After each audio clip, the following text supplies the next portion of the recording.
Okay, we will call to order the January 29th meeting of the Glendale Successor Agency. May we have a roll call? Board members: Friedman. Here. Manukian. Here. Najarian. Here. Weaver. Here. Chair Quintero. Here. Have your report. Agenda for the January 29th, 2013 special public meeting of the Successor Agency was posted on Friday, January 25th, 2013 on the bulletin board outside City Hall. Item before you today is the Director of Community Development regarding recognized obligation payment schedule for July to December 2013 ROPS 13-14A. 1A is Successor Agency motion authorizing Successor Agency staff to request that the Oversight Board review and make findings that the existing cooperation and reimbursement agreements between the City of Glendale and the former Glendale Redevelopment Agency were for loans made for legitimate redevelopment purposes. 1B is Successor Agency resolution adopting recognized obligation payment schedule for July 1 to December 31, 2013, ROPS 13-14A. Mr. Ochoa. It is that magical time of the year when we petition the state to let us have those funds that were already earmarked for Glendale purposes, so we have our ROPS effort. Now, this may be the last ROPS we ever approve. If you saw that the state is projecting a surplus at the end of this coming fiscal year, thus they won't need redevelopment funds any longer, or so we hope. We can hold out hope. But this is the twice-a-year duty for the ROPS obligations that we seek funding for. There's a few additional wrinkles in this that Elena will take us through, and if you have any questions, we'll endeavor to answer those as best we can. Elena? Good afternoon, Successor Agency members. As Mr. Ochoa indicated, this is our ROPS for the period of July to December 2013. And up to now, you're probably familiar with ROPS 1, 2, and 3, but the Department of Finance has renamed the ROPSs to coincide with the fiscal years. And so ROPS 13-14A is for the first half of fiscal year 2013 and 14. And the next ROPS you see in a few months, it'll be ROPS 13-14B for the second half of the fiscal year. Again, the ROP stands for Recognized Obligation Payment Schedule, and it's the agency's opportunity to present to the Department of Finance the agency's financial commitments or obligations for the 6-month period. The ROPS forces us to anticipate everything during that 6-month period, and so as we're putting together the ROPS, we may include items that in the end we don't need the funding for, but it's the only way to guarantee that we can make the payment is to list it on the ROPS. With this particular ROPS, we're requesting a little over $19 million to fund our project and primarily our debt service. And we are also petitioning the DOF to allow us to spend almost $17 million from our 2010 bond proceeds. If you recall, when we presented ROPS 3 to you, we had also asked for the DOF to allow us to spend these proceeds. They denied it as part of ROPS 3 because we didn't have what's called a finding of completion. We do anticipate receiving the finding of completion. And in fairness, we ROPS could 4. not have had a finding of completion at the time that the ROPS was filed pursuant to the state law. Correct. So we didn't have it for some lacking on the part of Glendale Redevelopment or Glendale Successor. Correct. So we definitely anticipate receiving our finding of completion during ROPS 4, and a way an agency receives their finding of completion from the state is there's a series of audits that we are going through and have gone through, and we turn over our excess cash or the cash on hand that we don't need to satisfy our obligations. We turn that cash over, and then the state issues us a finding of completion. For example, we had the Which sounds a lot like a shakedown. She didn't want to say that. Sorry. Specifically with the low and moderate income housing fund, 20% of redevelopment funding used to go to low and moderate income housing fund. After the state was done with their audit, they determined that over $280,000 was not obligated, and so that money was sent over to the county auditor controller, who then distributed it to the different taxing entities. So that's $280,000 that would have previously gone to low and moderate income housing programs and projects, but that was distributed to the taxing entities, which is what the statute calls for. We're currently going through another audit on the 80% of the cash of the redevelopment cash balances, and so once we're done with that, there's going to be an amount that also has to be distributed. Going back to the finding of completion, once we turn over that cash and we get this finding of completion, there's a couple of incentives that come with that. The first incentive is the 2010 bond proceeds that I mentioned can be spent, and that's why we couldn't spend them during ROPS 3 because we didn't have that magic ticket. So we anticipate spending those projects, and just by way of reminder, that money, the $17 million, is to fund Central Avenue improvements, Central Library remodel, and the improvements to the Paseo and the parking lot. The second incentive from receiving a finding of completion is that the city agency loans can be reestablished if the oversight board makes a number of findings. And so as part of your request today, we're asking you to allow us to ask the oversight board to make those findings so that we can reestablish the loan that the city of Glendale gave to the redevelopment agency years ago to start their public improvement projects. Let's see. After you review it, the ROPS is scheduled to be presented to the oversight board at their meeting next week. And we have a tight deadline to send it over to the State Department of Finance, or we face stiff penalties.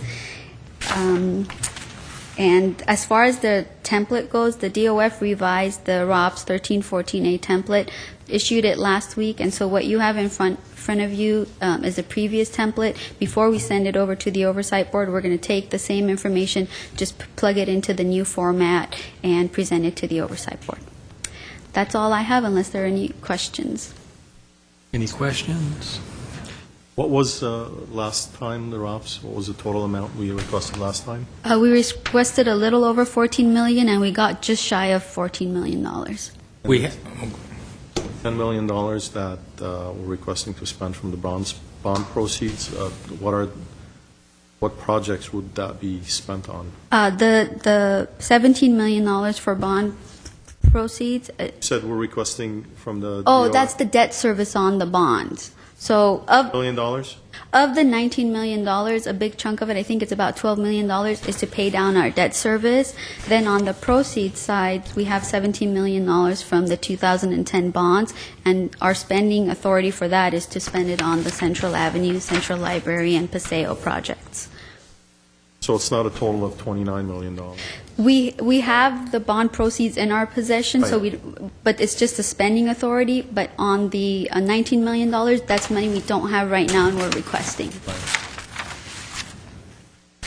And so the viewers at home understand DOF is the Department of Finance of the State of California. That's the DOF. Is the Neon Museum in this? The Neon Museum was included on ROPS 3, and a big bulk of the funding was approved as part of ROPS 3. What you see on ROPS 4 is just the staffing component of it, so the project management staffing costs.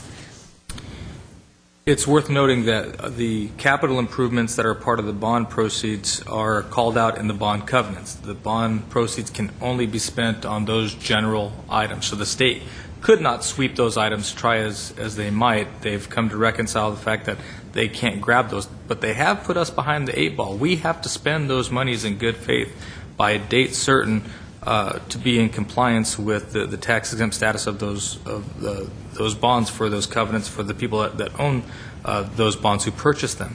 So the state, I think, has a vested interest at this point for fear of triggering third-party lawsuits against them to allow us to do this finally. But credit goes to the former redevelopment agency staff and our legal staff for getting us to a point where at every turn that there has been some resistance from the state, we have been able to counter that with good facts, good documentation that's going to allow some of this funding to flow forward. If you saw the article that was in the news press not too long ago, I think it was last week, where there was a discussion or description of the redevelopment dollars finally starting to reach their intended target of the other taxing agencies. And I think the quote from the state spokesman was that the process is working as it should work, as it was designed to work, is a little bit scary because it has gone through so many fits and starts that if it was intended to work this dysfunctionally, then it kind of points out some of the problems that exist in Sacramento today. The problem that we are going to run up against at this point, if you look at the potential for for loan repayment for the cooperative agreement between the city and the former agency is that we're looking at $700,000 for this ROPS period. And if you just figure that goes out $700,000 every 6 months, at best, under the scenario given to us by the state, we'd be looking at $1.4 million. Well, when we were actually repaying the city from the redevelopment agency, it was far in excess of $1.4 million. So anyone who is thinking that the state is allowing the former agency to make good with the city would be sorely mistaken. We're getting cents on the dollar for what was owed to this community from the investment that was made early on. We were in the $6 million a year range for the potential at this point, not even certainty, of getting back 1.4. Now, the good news is that you bit the bullet last year. We wrote off that debt. So this money is new money that does flow back to the city, but it does not go very far at all in trying to assuage the wounds to the organization that were suffered by way of the loss of redevelopment and all the cuts that had to be made during that budget season. So hopefully they'll agree to this. We'll see. Where are we with the Alex in terms of knowing who's going to eventually own it?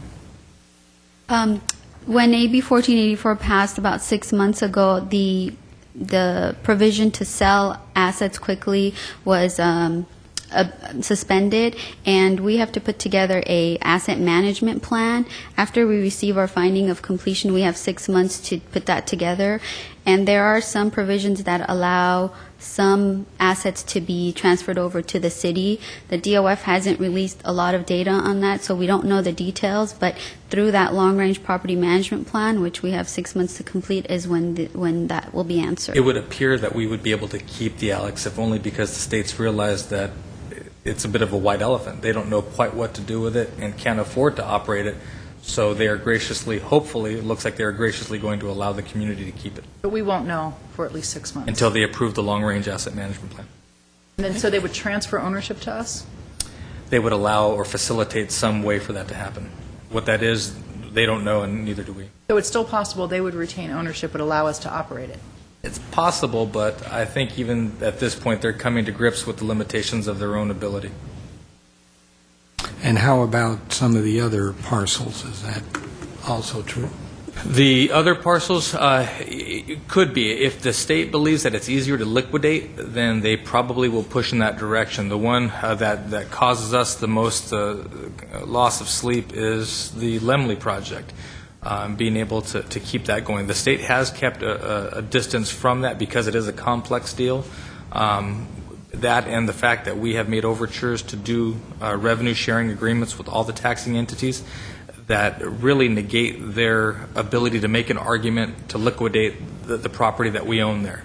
Now, they've stopped short of allowing us to go forward, but at this point, I think even that deal, that property, they may allow us to keep it and just move along forward as long as none of the other taxing entities object. You know, I think it'd be a good idea to actually provide the successor agency with some of the different parcels that have proposed projects and contracts and so forth, just to Certainly. give us an overall view, give us an idea of what we may be facing in the future. Yes, Mr. Chair, members of the successor agency, the long-range property management plan will be coming forward for your review, and within that plan, we will be listing the assets, their approximate value, their suggested disposition, and otherwise. So you will be seeing that information.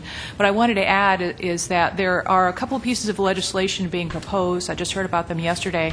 One of them we're hopeful about, we meaning League of California Cities, other agencies dealing with this, is that it would limit the DOF's ability to subsequently call into question or review certain activities of the successor agency once the finding of completion has been issued and the long-range property management plan has been approved. So it's a proposed piece of legislation. It's just an acknowledgement or recognition that we're leading to the end of this process. And so once these are completed, there wouldn't be another review process at that point. So we'll keep you posted as we learn more. Okay, any other questions or comments? All right, I need a motion. Do it. You can do both in one motion? Motion. Are you moving 1A and B? Yes. Second. Roll call. Board members: Friedman, Yes. Menuchyan. Yes. Najarian, Yes. Weaver, Aye. Chair Quintero. Next. Next, there was I one have person. a speaker card. Mark Olson, representing Southern California Edison. Honorable Mayor, City Council, community, Mark Olson.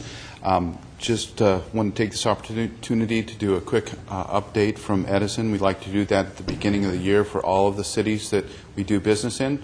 As you know, you have your own utility, but we do serve a small portion of the city, approximately 400 customers or less, and as those properties are remodeled or developed, they will go into the Glendale utility. Our main focus is on utility infrastructure, improving the infrastructure. We're making big investments in Southern California to do that. As a result, we've received a modest increase from the California Public Utilities Commission on our rates, primarily to focus on infrastructure. We do have also a focus on emergency preparedness and response to storms. A challenge for us that we're working on is power generation, to continue to have enough power, particularly in the summer months. Some of our generation has not been available, and we'll be working on that through the year. Energy efficiency, as always, is important, and the smart grid keeps getting smarter, so we're working on that. I've provided my personal phone number if you have any questions on any of our programs, and we're happy to be a small part of the providing power to the city of Glendale. Thank you. Is there any date in terms of San Onofre and when at least one of the stations might come online?